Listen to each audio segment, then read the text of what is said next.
Shalom, selamat pagi saudaraku yang dikasihi dan diberkati Tuhan. Puji Tuhan, jumpa lagi dengan Misbah Doa di pagi hari ini.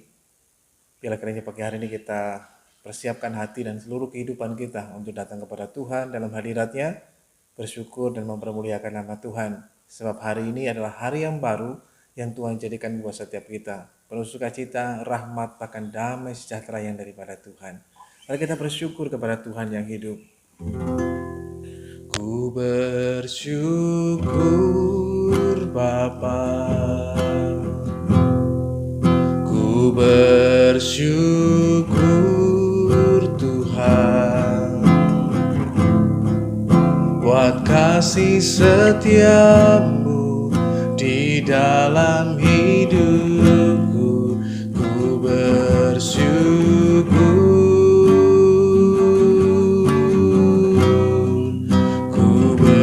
bersyukur Bapa, ku bersyukur Tuhan, buat kasih setiamu di dalam hidupku. Ku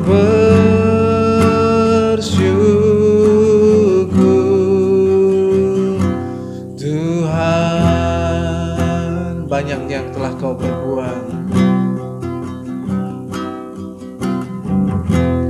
banyak yang kau perbuat di dalam hidupku. Rancangan indahmu terjadi di hidupku. Bapa yang mengerti segala yang ku perlu, kasih-Mu sempurna nyata dalam hidupku. Mari katakan, ku bersyukur Bapa,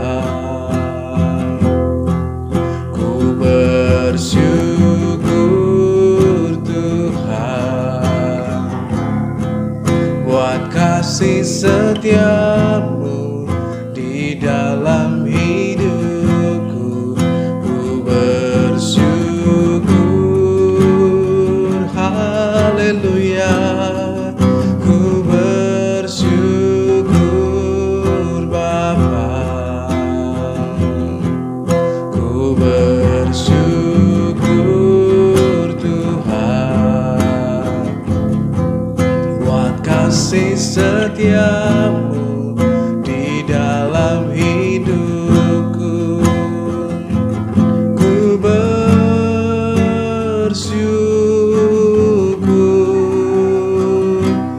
Tuhan. Sekali lagi katakan pujian ini kembali dari awal. Banyak yang telah kau perbuat, banyak yang kau perbuat di dalam hidupku. Rancangan indahmu terjadi di hidupku. Bapa yang mengerti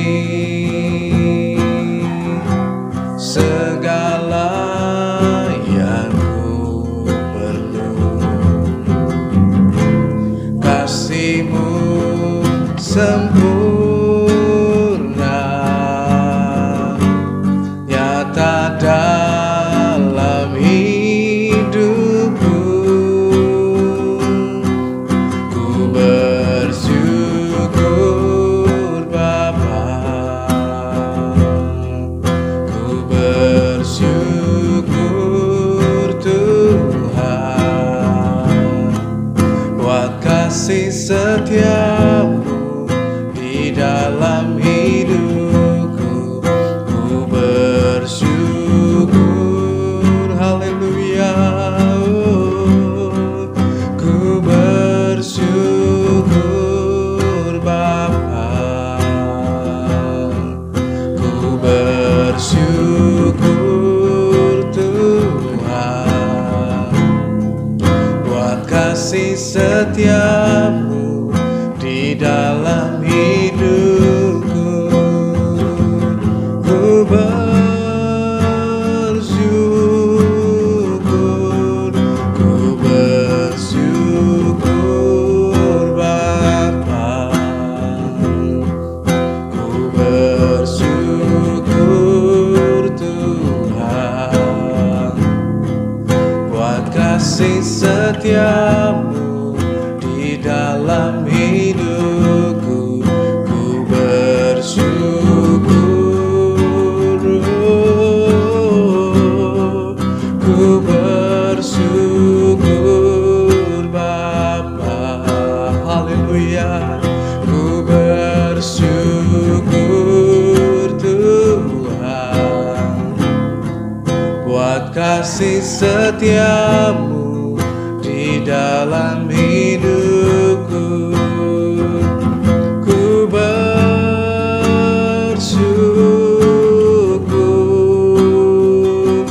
ku bersyukur, ku bersyukur, ku bersyukur Tuhan.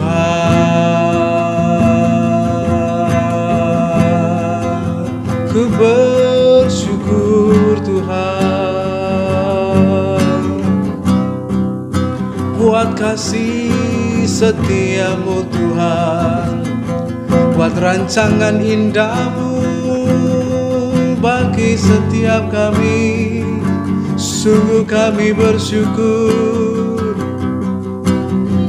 Mari naikkan syukur kita kepadanya, mari naikkan suara kepadanya.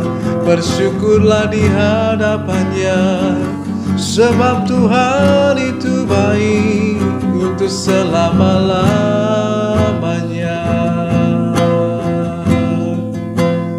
Untuk selama-lamanya kasih setiamu, kasih-Mu sempurna, kasih-Mu sempurna Tuhan, ajaib dalam hidup kami. Sebab itu kami datang kepadamu Tuhan pagi hari ini untuk bersyukur, untuk menyembah-Mu, memuji nama-Mu Tuhan. Haleluya,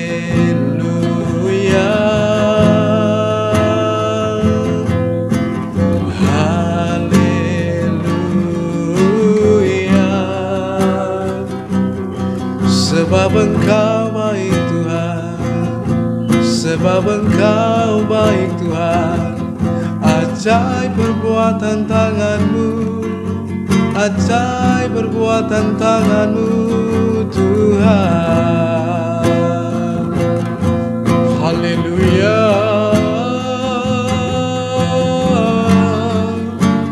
Oh, rapatakan la la la la la lo. Sikinara la pataka la la la mo, rapataka la la la la la la la la la mo, rapasataka la la la.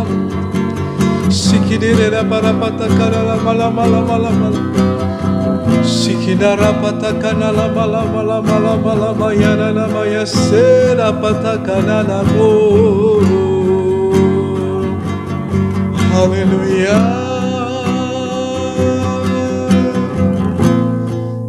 Ku bersyukur Tuhan, ku bersyukur Tuhan, buat kasih setiamu, buat anugerah-Mu. yara lama lama. Sikinara patakana lama lama lama lama. Sikinara patakana lama lama lama lama lama yana lamu. Sikinere patakana lama yana lamu. Hitakana lama sida katakana lama yana lama lama. Haleluya, haleluya. Engkau baik Tuhan, kasih setiamu ya Tuhan. Oh, kasih setiamu Tuhan.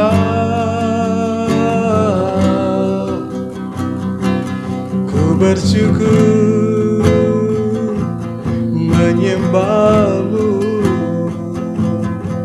dalam hadirat-Mu ya Tuhan. Haleluya. Terima kasih Tuhan, terima kasih Bapa. Oh haleluya. Terima kasih ya Tuhan untuk kebaikan-Mu Tuhan. Lebih baik satu hari di pelataran-Mu daripada 1000 hari di tempat lain. Memuji-Mu, memuji-Mu, menyembah-Mu. Kau Allah yang hidup dan menikmati semua kemurahan-Mu.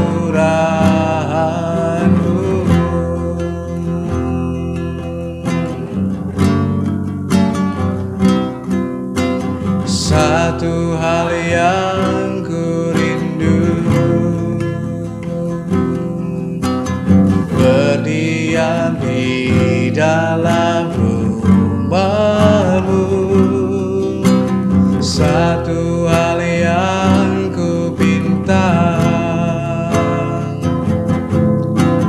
menikmati bait-Mu Tuhan. Satu hal yang ku rindu, satu hal yang ku rindu, berdiam di dalam rumah-Mu. Satu hal yang ku pinta, menikmati bait-Mu Tuhan. Lebih baik satu hari di pelataran-Mu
dan menikmati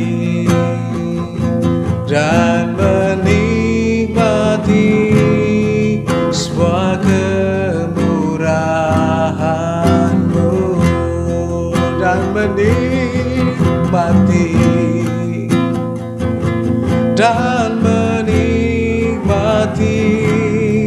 semua kemurahan-Mu,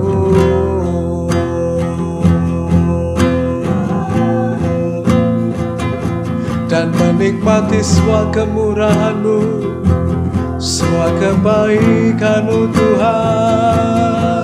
Haleluya, Yesus, sungguh kami bersyukur menyembah-Mu Tuhan. Haleluya, membesarkan nama-Mu, meninggikan nama-Mu selama-lamanya. Ku bersyukur menyembah-Mu Tuhan.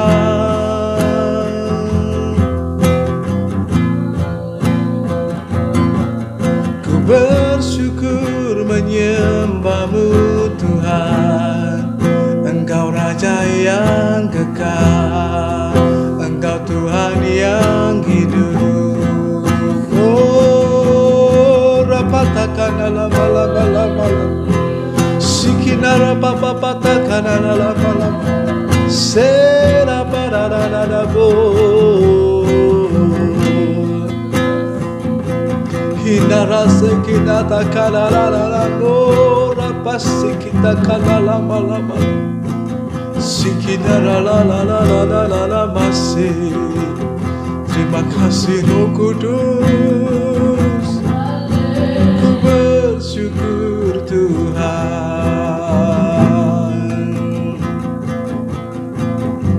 Haleluya.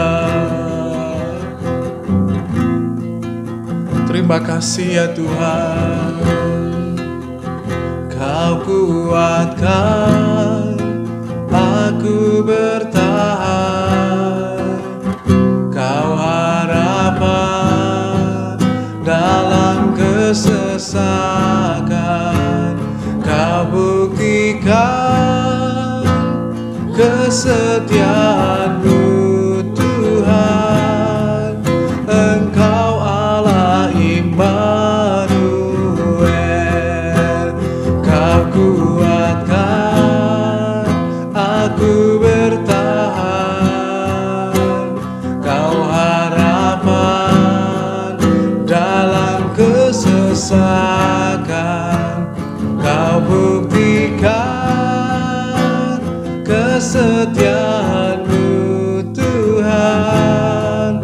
Engkau Allah Immanuel, Kau kuatkan aku bertahan, Kau harapan dalam kesesakan, Kau buktikan kesetiaan-Mu Tuhan. Engkau Allah Immanuel, Immanuel, Immanuel, Engkau besertaku. Immanuel, Immanuel, Immanuel, Engkau Allah besertaku. Immanuel, Immanuel,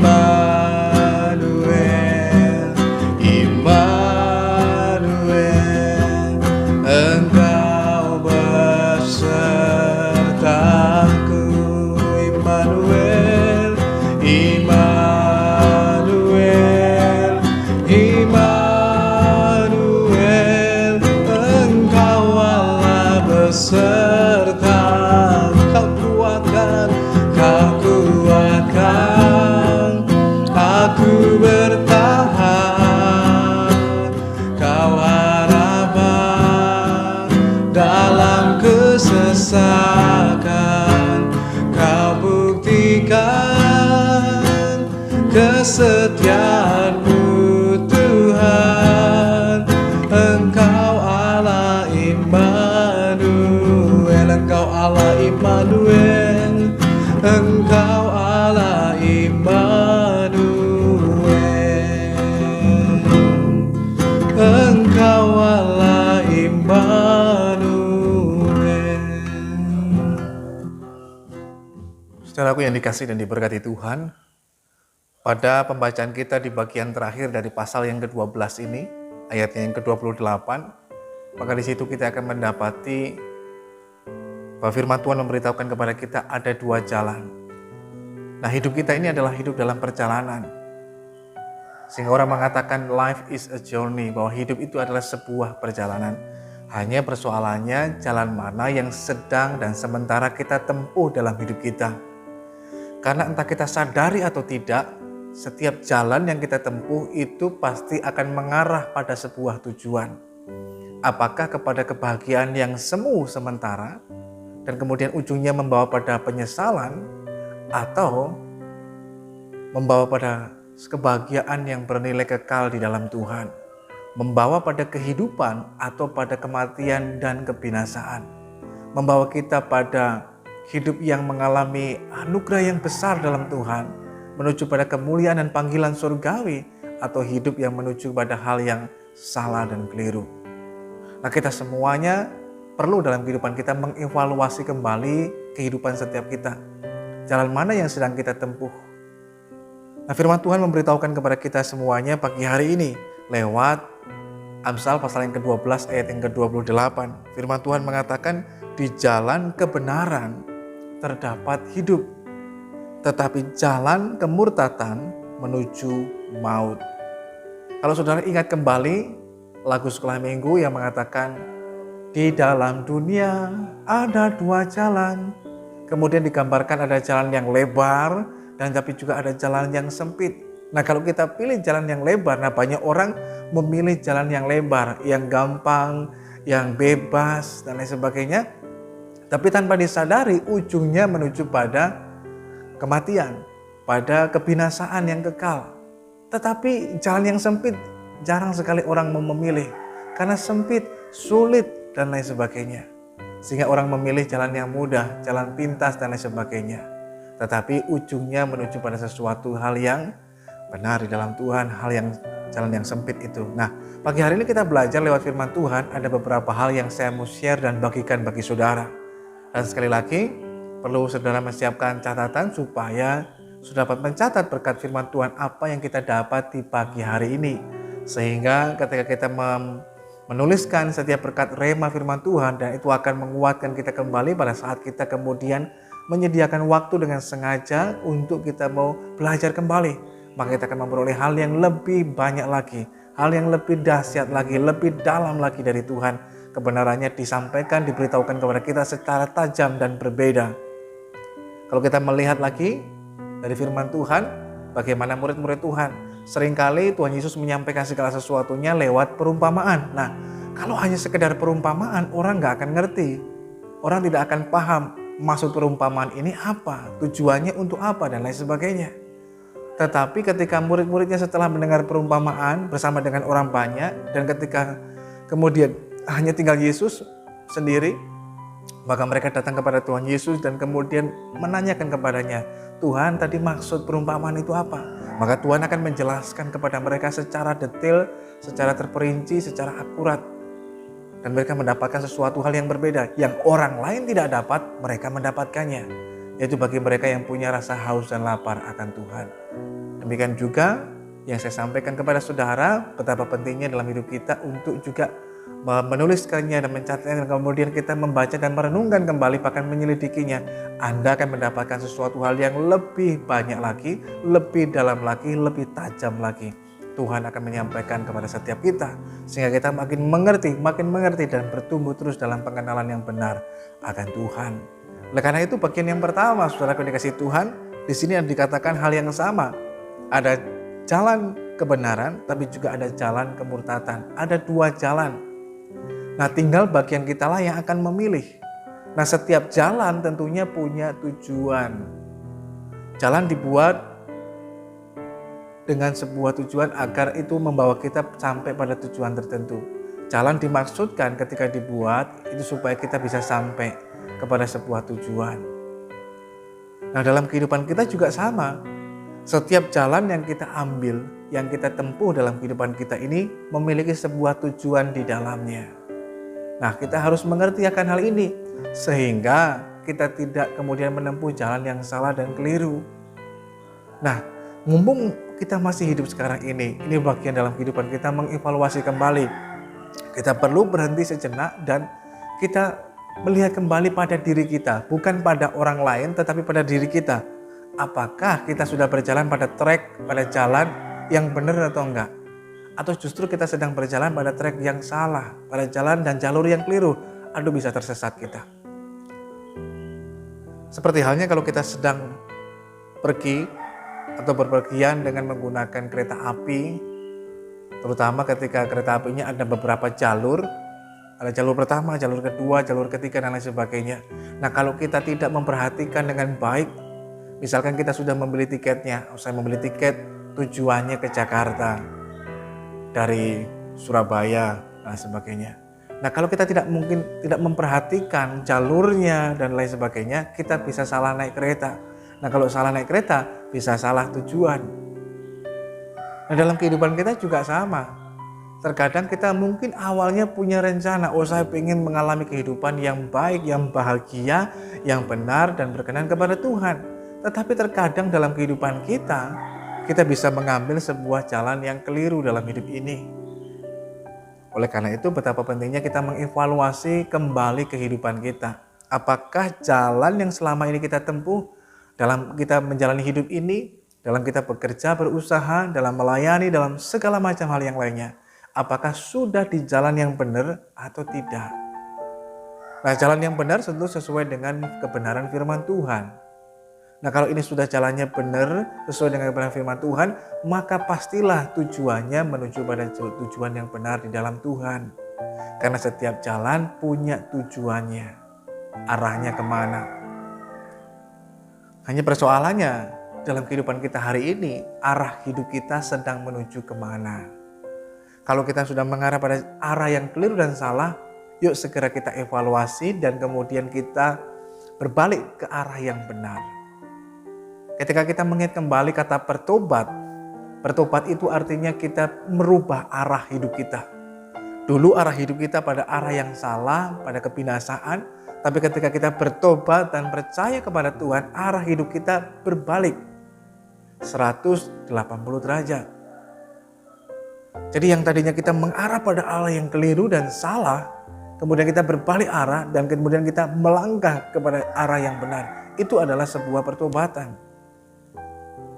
Gambaran yang jelas disampaikan oleh Rasul Paulus yang dulunya orang yang berbuat hal yang salah. Contoh sederhana, mencuri. Yang dulunya mencuri, merugikan orang lain, melukai orang lain dan lain sebagainya. Sekarang setelah dia bertobat, dia berhenti mencuri. Bukan hanya sekedar berhenti saja, dia tidak mencuri lagi, tetapi dia sekarang bekerja yang benar, yang halal.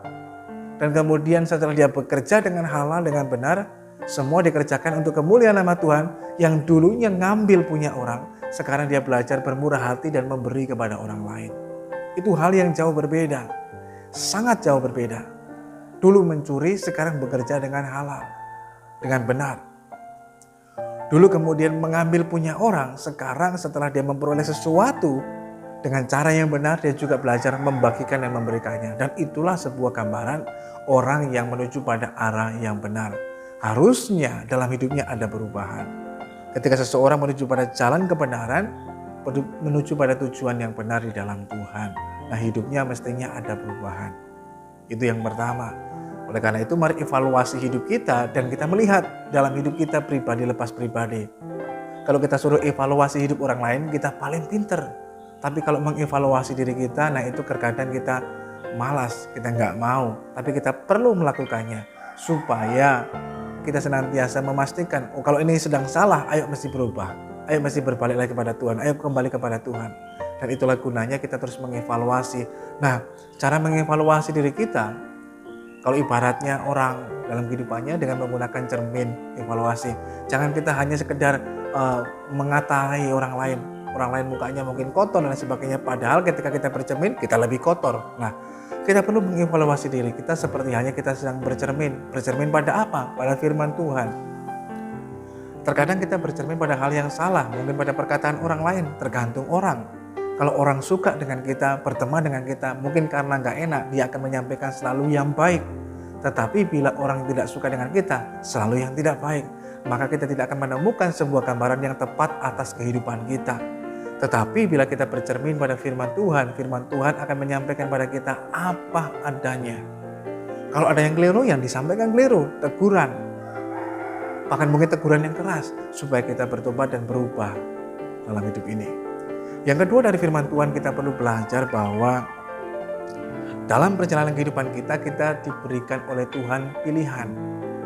Tuhan mendesain Anda dan saya ketika diciptakan, kita nggak seperti robot. Robot ketika diciptakan sudah diprogram. Misalkan robot yang digunakan untuk membuat sesuatu, ya dia akan terus mengerjakan itu terus menerus sesuai dengan program yang diberikan. Dia nggak akan berbuat hal yang lainnya. Dia nggak akan melakukan hal yang berlainan dengan semuanya itu. Dia hanya akan mengerjakan sesuai dengan apa yang sudah diprogramkan oleh yang membuatnya.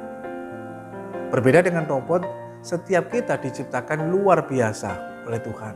Diciptakan serupa dan segambar dengan Tuhan. Tuhan memberikan kepada kita manusia akal budi. Supaya dengan akal budi kita dapat memilih dan memutuskan dalam hidup ini.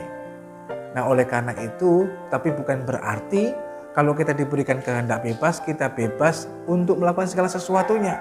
Memang kita bebas untuk memilih, tetapi kita tidak bebas memilih konsekuensi dari apa yang kita pilih dan kita buat dalam hidup ini.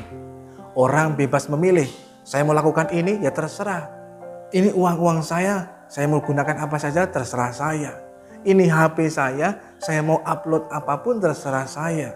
Saya mau posting apapun, ya terserah saya. Benar, ini mulut saya mau gunakan berkata-kata seperti apapun, ya terserah saya. Memang benar, tetapi ada konsekuensi dari setiap pilihan yang kita buat dan kita nggak bisa milih. Memang kita bisa memilih, terserah kita. Mau mengatai orang, mau maki-maki orang dan sebagainya, itu mulut Anda. Tetapi ada konsekuensi yang nggak bisa Anda pilih.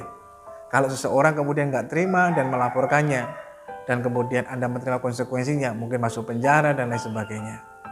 Atau ketika kita berkata, ini kok uang saya, kok Tuhan mau atur, terserah saya. Saya mau gunakan untuk foya-foya, untuk apapun itu terserah saya. Memang benar demikian. Tetapi ada konsekuensi yang nggak bisa kita pilih. Mungkin konsekuensinya kita bisa mengalami kesusahan, kesulitan, bahkan mungkin penderitaan. Karena uang sudah kita foya-foyakan, hambur-hamburkan dan habis dan nggak punya apa-apa lagi. Oleh karena itu dalam kehidupan kita mesti belajar bijak dalam memilih dalam kehidupan kita. Nah, setiap hari dalam perjalanan kehidupan kita diperhadapkan dengan berbagai macam pilihan-pilihan dalam hidup. Contoh sederhana, waktu kita bangun, kita memilih apakah kita memilih mau bangun pagi atau bangunnya agak kesiangan. Semua terserah kita, pilihan kita yang buat. Tapi ada konsekuensi dari setiap pilihan yang kita buat. Kita mau rajin atau kita mau malas, itu pilihan di tangan kita. Nah, kalau kita memilih untuk rajin, maka ada konsekuensinya. Anda akan berhasil, Anda akan bahagia, Anda akan mengalami berkat anugerah Tuhan. Tapi kalau kita memilih untuk bermalas-malasan, ada konsekuensinya. Mungkin kita akan mengalami kemiskinan, kesusahan, bahkan mungkin penderitaan. Pilihan ada di tangan kita. Nah, oleh karenanya, mari belajar ketika Tuhan memberikan kesempatan ini, memilih selalu yang benar. Sekalipun mungkin itu tidak mudah, sekalipun mungkin itu tidak populer, tetapi mari belajarlah untuk memilih apa yang benar. Nah, banyak sekali orang suka memilih sesuatu yang cepat, yang instan, tetapi tidak memilih apa yang benar di hadapan Tuhan. Sesuatu yang keliru yang kita pilih hanya akan mendatangkan sebuah penyesalan, penderitaan, bahkan ujungnya mungkin adalah sebuah kebinasaan. Tetapi mari belajarlah kita memilih hal yang benar di hadapan Tuhan, yaitu memilih jalan kebenaran.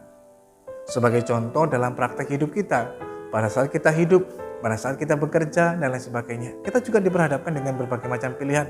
Terkadang ada godaan, ada tawaran, supaya kemudian kita main mata dalam tanda kutip. Ada orang yang menawarkan sesuatu hal supaya mungkin kita korupsi, supaya kita mungkin melakukan hal yang keliru dan salah. Tetapi kalau kita mau hidup dalam kebenaran, kita berkata enggak. Mungkin tawarannya sangat menarik, diberikan uang yang begitu banyak. Tapi kita berkata saya mau hidup dalam kebenaran. Secara manusia, orang mengatakan bodoh, ini ada uang, kenapa enggak diterima? Tetapi kita tahu memang awalnya mendatangkan sepertinya dalam tanda kutip bahagia. Tapi pada ujungnya hanya akan mendatangkan penyesalan. Mana yang kita mau pilih? Sehingga orang mengatakan berakit-rakit ke hulu, berenang-renang ke tepian. Bersakit-sakit dahulu untuk sementara waktu, tapi akan bersenang di kemudian hari. Mari pilihlah apa yang benar dan berkenan kepada Tuhan. Sehingga pilihan yang kita buat mungkin awalnya membuat kita mengalami kesakitan terlebih dulu. Secara manusia, secara batin rasanya sakit, gak enak, gak mudah. Tetapi ujungnya membawa kita pada kesenangan, kemuliaan, kebahagiaan yang luar biasa di dalam Tuhan. Nah, ada orang-orang yang sudah mengambil pilihan ini. Nah, kita bisa memilih hal ini bila kita sudah dewasa. Itu sebabnya dalam kehidupan kita sebagai orang percaya, yuk mari kita mesti meningkat ke arah yang dewasa di dalam Tuhan. Seperti halnya ketika Musa, dia menolak disebut sebagai anak putri Firaun. Ketika sudah imannya sudah dewasa di dalam Tuhan, dia mulai ngerti, ini loh kebenarannya, ini yang benar. Maka Musa berkata, no, saya menolak untuk disebut anak putri Firaun. Saya lebih memilih menderita untuk sementara waktu bersama dengan umat Tuhan daripada untuk sementara waktu senang karena dosa. Buat apa sementara senang karena dosa tapi kekal selama-lamanya saya menderita dalam kebinasaan. Sebab pandangannya diarahkan kepada upah yang Tuhan sediakan dalam kekekalan. Dan inilah juga yang harus menjadi bahan pertimbangan buat kita.